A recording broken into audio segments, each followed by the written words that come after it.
أعوذ بالله من الشيطان الرجيم. بسم الله الرحمن الرحيم. والفجر وليال عشر والشفع والوتر والليل إذا يسر هل في ذلك قسم لذي حجر ألم تر كيف فعل ربك بعاد إرم ذات العماد التي لم يخلق مثلها في البلاد وثمود الذين جابوا الصخر بالواد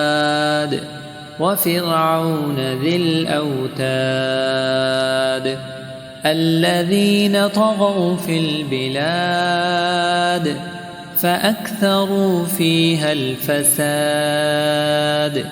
فصب عليهم ربك سوط عذاب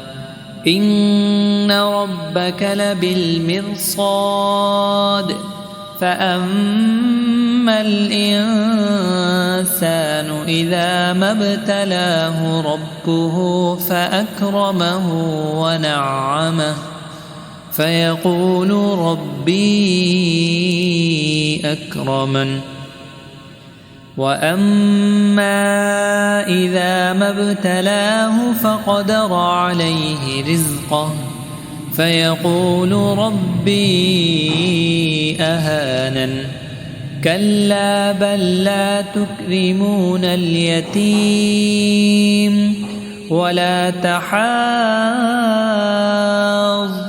على طعام المسكين وتأكلون التراث أكلا لما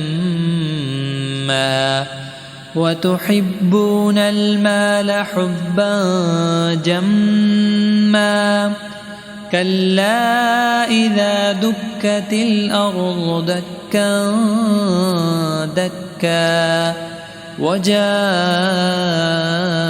ربك والملك صفا صفا وجيء يومئذ بجهنم يومئذ يتذكر الإنسان وأنى له الذكرى يقول يا ليتني قدمت لحياتي فيومئذ لا يعذب عذابه أحد ولا يوثق وثاقه أحد يا أيتها النفس المطمئنة ارجعي